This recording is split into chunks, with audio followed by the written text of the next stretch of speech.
तो चलिए बेटा क्वेश्चन नंबर 4 से हम लोग स्टार्ट करते हैं, सॉरी क्वेश्चन नंबर 6 हम लोग स्टार्ट करेंगे।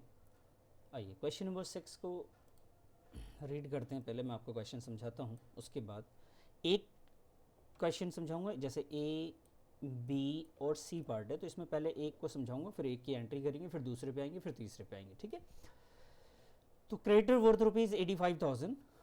वापस से पढ़ते हैं। Record necessary journal entries in the following cases. ये जर्नल एंट्री आपको करनी है, और वैसे जब एग्जाम में ये क्वेश्चन आएगा तो यहाँ लिखा रहेगा record journal entries in the following cases in the situation of dissolution of the firm. ऐसा लिखा हुआ होना बहुत ज़रूरी है, वरना तो एंट्रीज गलत हो सकती है, क्योंकि डिसोल्यूशन के टाइम पे होना और नॉर्मल सिचुएशन में होने में फ़र्क होता है।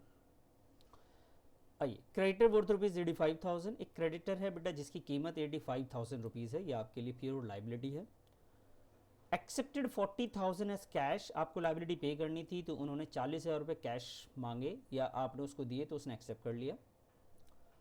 एंड इन्वेस्टमेंट, और उन्होंने इन्वेस्टमेंट आपसे लिया है जिसकी कीमत है 43,000 रुपीज़।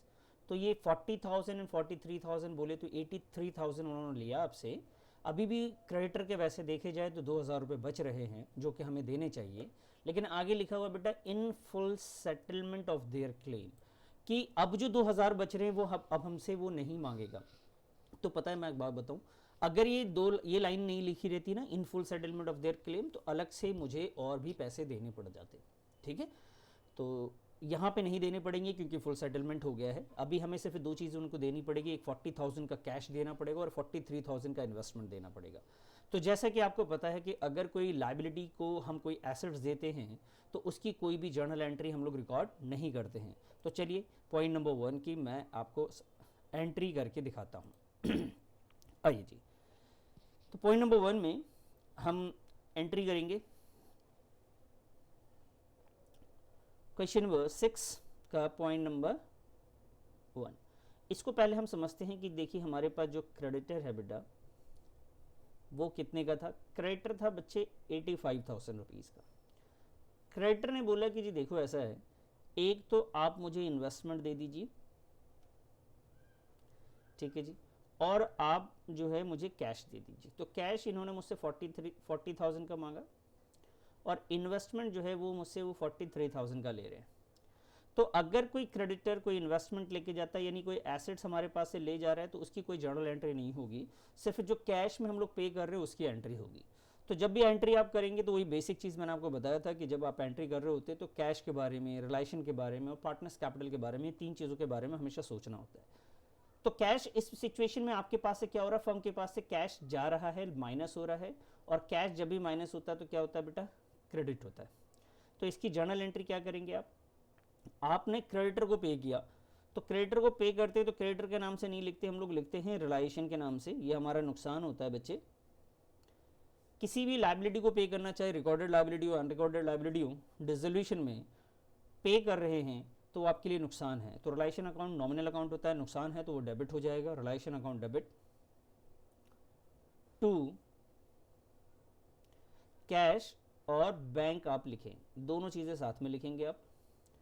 और वैल्यू कितनी लिखेंगे बेटा आप, 40,000। बाकी जो बैलेंस अमाउंट रह गया था उसकी कोई भी जर्नल एंट्री आपको करने की ज़रूरत नहीं है। ये पार्ट 1 रहा। वापस से इसमें आपको ख्याल क्या रखना है कि रिलेशन अकाउंट को डेबिट इसलिए किया क्योंकि लाइबिलिटी पे करते वक्त हम ये मानते हैं कि हमारा नुकसान है, तो नुकसान हमेशा डेबिट होता है। नॉमिनल अकाउंट में debit all expenses and losses होते हैं, और कैश एसेट्स है, एसेट्स आपका डिक्रीज हो रहा है तो क्रेडिट होगा। ये ए पार्ट हो गया, मुझे उम्मीद है कि समझ में आपको आ गया होगा। अब आइए जी बी पार्ट पे। तो चलिए मैं बी पार्ट का पहले तो आपको समझाता हूँ क्वेश्चन, उसके बाद इसको करेंगे हम। ये लीजिए बेटा, बी आपके सामने है, लिखा हुआ क्रेडिटर वो रुपीज़ 16,000। इसमें जो क्रेडिटर है इस बार 16,000 रुपीज़ का है। दे एक्सेप्ट मशीनरी, वो कह रहे जी मुझे मशीन दे दीजिए, और मशीन की कीमत है 18,000। देखा, मतलब इस बार जितना उसका कर्ज है उससे ज़्यादा का मैं उसको मशीन दे रहा हूँ। इन सेटलमेंट ऑफ देयर क्लेम, और उसका जितना भी क्लेम था वो एडजस्ट हो जाएगा। मतलब 16,000 के बदले में आप उसको कितने की पेमेंट कर रहे हैं बेटा, 18,000 रुपये की। 18,000 रुपये मशीन दे रहे हैं, और क्रेडिटर आपको 1 रुपये भी नहीं दे रहा। कहते जी बात खत्म करो जी, आपका जो 18,000 का मशीन है उसे हमने 16,000 ही माना है, ठीक है। तो ऐसी सिचुएशन में क्या करेंगे आप, आपको एक्स्ट्रा पैसे नहीं देने पड़े और ना ही उन्होंने आपको जो एक्स्ट्रा निकल रहा था उसके पैसे दिए। तो ऐसी सिचुएशन में नो जर्नल एंट्री, आपको कोई भी जर्नल एंट्री नहीं करनी है, आपको कोई भी जर्नल एंट्री नहीं करनी। समझ में आई बात, ये लाइन आपने लिख देनी है। वापस से समझाता हूँ, जो क्रेडिटर था बेटा वो आपका 16,000 का था, और जो आपसे मशीन लेके गए वो 18,000 का था। तरीका तो ये बनता था कि 2,000 रुपये उस पर निकल रहे थे मेरे, वो मुझे 2,000 रुपये देते, लेकिन उन्होंने सेटलमेंट कर दिया कि जी 2,000 मत मांगो यार, एक तो बहुत दिनों बाद पैसे दे रहे हो।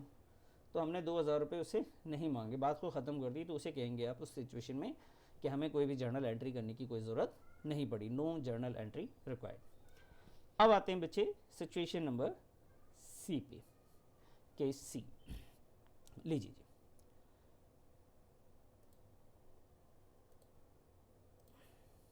ये रहा आपके सामने क्वेश्चन। सी में लिखा हुआ कि क्रेडिटर की वैल्यू इस बार ना 90,000 रुपये की है, दे एक्सेप्टेड बिल्डिंग, और वो कह रहे जी मुझे बिल्डिंग दे दो 1,20,000 रुपये की। ये तो वाह वाह भी, पिछली बार भी ज़्यादा की चीज़ ले गए, इस बार भी। तो 90,000 की चीज़ को 1,20,000 रुपये की चीज़ इसके बदले में लेना चाहते हैं। लेकिन एक अच्छी चीज़ है कि paid cash to the firm, वो फॉर्म को कह रहा है जी 30,000 रुपये हमसे ले लो। समझना भाई, क्रेडिटर जो था वो 90,000 का था और वो मुझसे जो है 1,20,000 का सामान लेके जा रहा है, तो एक्स्ट्रा उस पर 30,000 निकल रहा है। वो 30,000 रुपये सेटल नहीं हो रहा है, वो 30,000 रुपये हमें दे रहा है। पिछले क्वेश्चन में सेटलमेंट हो गया था, वो 1 रुपये भी नहीं दे रहा था। इस बार क्रेडिटर हमें दे रहा है, बिल्डिंग हमारा एक तरीके से 30,000 रुपये में सेल हुआ है, वो 30,000 रुपये हमारे पास आएंगे सर। 30,000 रुपये आएगा, कैश हमारे लिए एसेट्स होता है, जब भी आएगा वो डेबिट हो जाएगा। और बिल्डिंग हमारे लिए क्या था बेटा, बिल्डिंग जो हमारे लिए है, यहाँ पे आपको प्रॉफिट मानना है, जब भी कोई एसेट्स बिकेगा तो वो प्रॉफिट है। तो आप जनरल एंट्री करते वक्त कैसे करेंगे, इसको आप ध्यान से देखिए। आप लिखेंगे बच्चे जी, आप लिखेंगे क्योंकि कैश आपके पास आया है तो आप cash and bank account debit कर दीजिएगा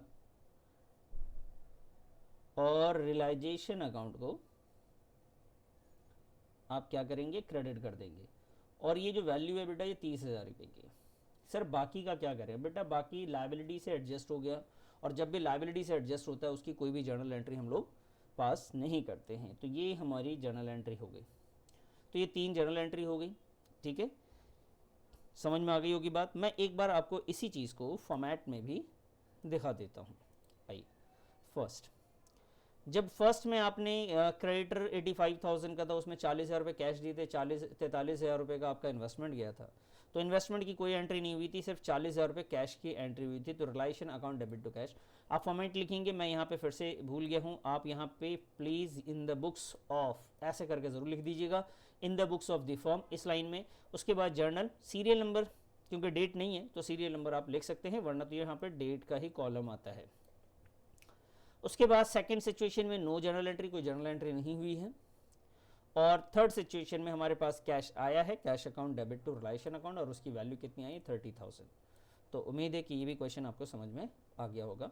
अब चलते हैं बेटा नेक्स्ट क्वेश्चन की तरफ।